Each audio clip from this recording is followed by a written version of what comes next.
Yes, as I was saying, I want to congratulate William V. Now, sorry, let me interject there. Let's have a listen in to lead counsel, senior counsel, and governor-elect Siaya James Orengo there in Mani. Are we all right?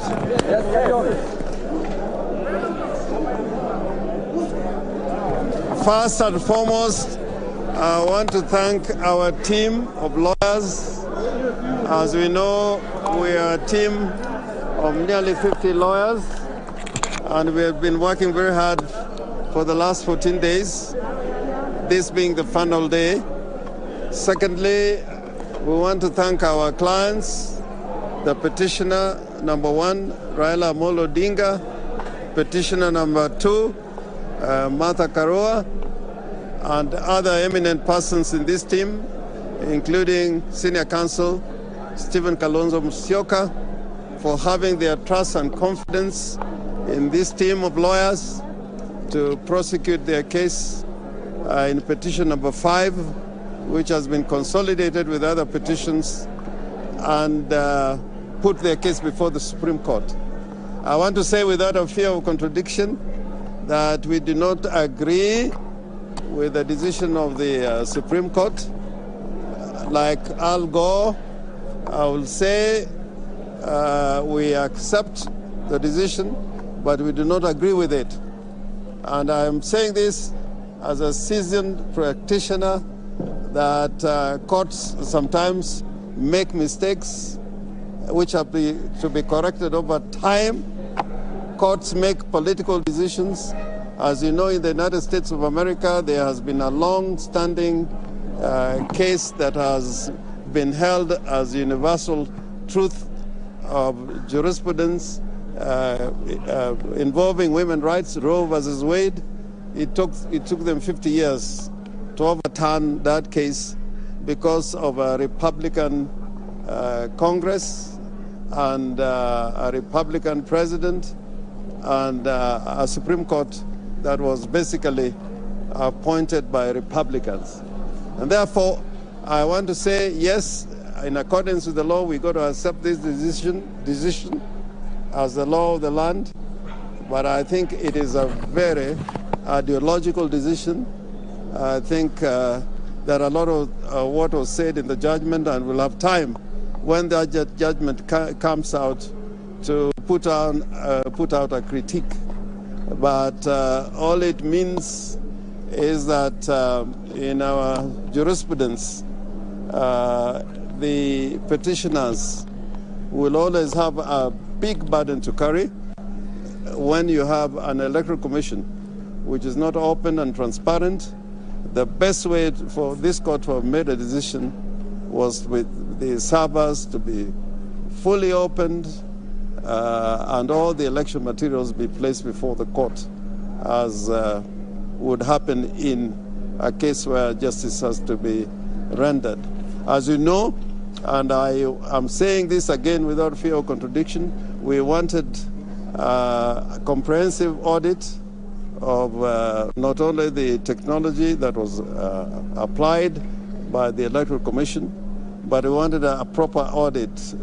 Although time was of the essence, but I think we had sufficient time to carry out a proper audit, including looking at the issue of the foreign intruders, the Venezuelans, which you'd notice the court avoided in making any comment about those intrusions and invasions of the system, the technology, the IT structure. That again, the court did not refer to, but probably in the judgment, the recent judgment that is coming on the 21st, they will say something about it. And therefore, I want to end by saying the rule of law should prevail. The court normally has the last word in making a statement as to what is the law of the land. But as citizens who are sovereign, we're entitled to disagree, and disagree very vehemently. I think the court, in conducting the proceedings during the hearing, I think they were patient. They listened to us. It is only the outcome that we do not agree with. Finally, I think our clients, the two petitioners, Raila Amolo Odinga and Martha Karua, may be addressing another press conference, but we are happy to talk to you on this issue.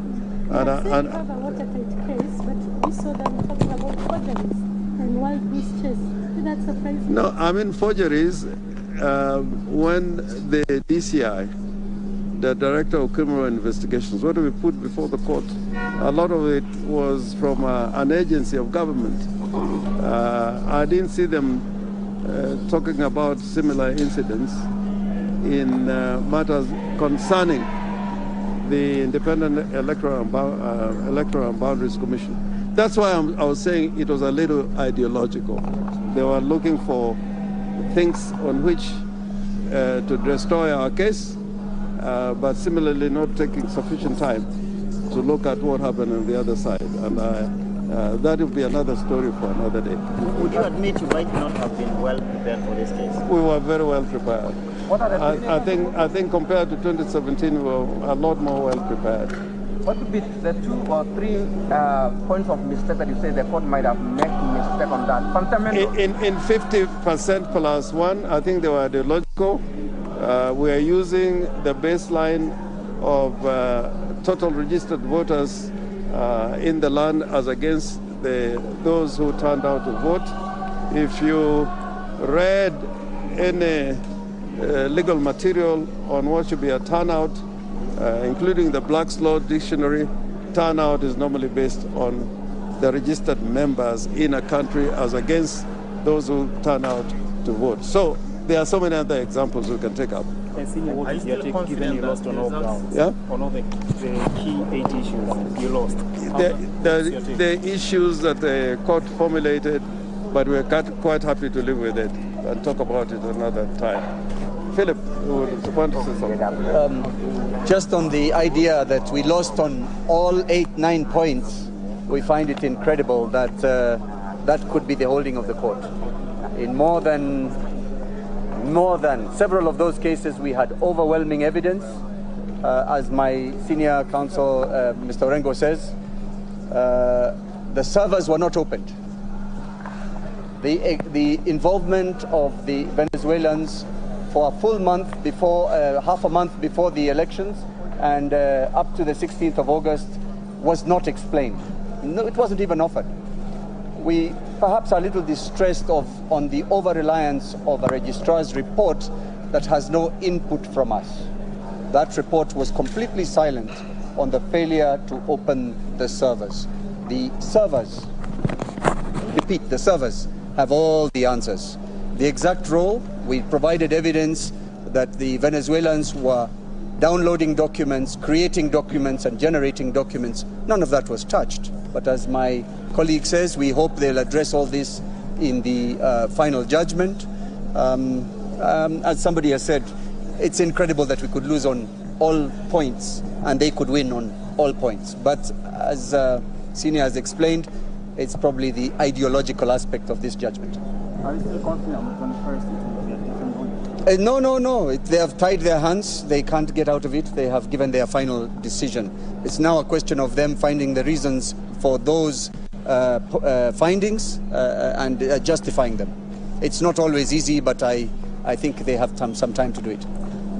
The other thing that I found a little bit disturbing is the presentation of the Form 34A by somebody I really respect as an advocate, Julie Soweto.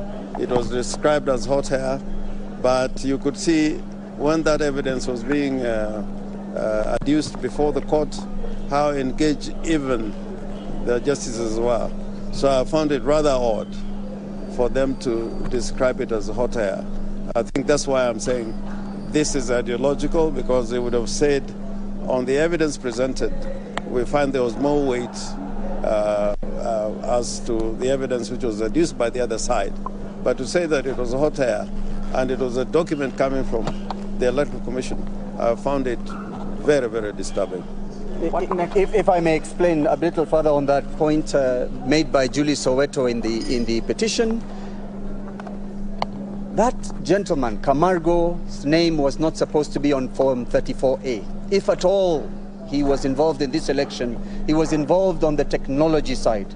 So to find it anywhere near a Form 34A raised more questions than answers. There was silence. And of course, on the issue of the famous 34A that Julie was describing, it was found to have been signed by the agents of UDA and UDM on the 7th, which is before the elections. No mention was made of that. So many things, many questions, perhaps more questions than answers, but it is the decision of the court. They have to live with it just as we have. Is that all? Thank you. Professor Ojeda may want to say something. Okay.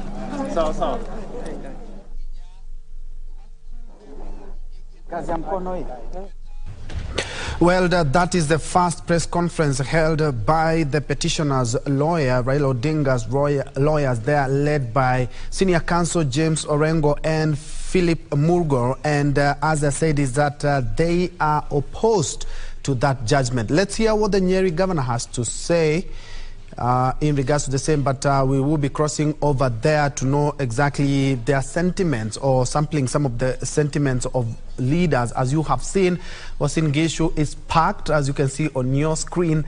There are also, as you can see, in Nyeri as well.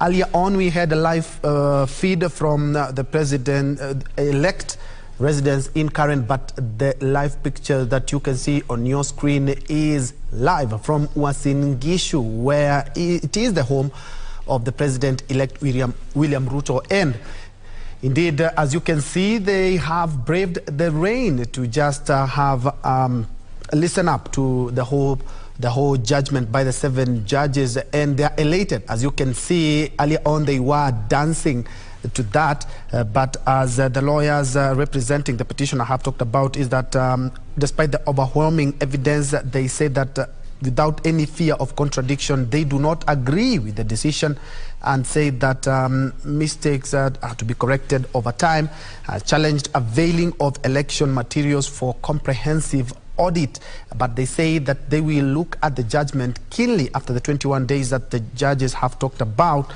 so that they may give a more detailed report on the same. They say they were more prepared than the year 2017. Ray, they say that they were even more prepared than 2017.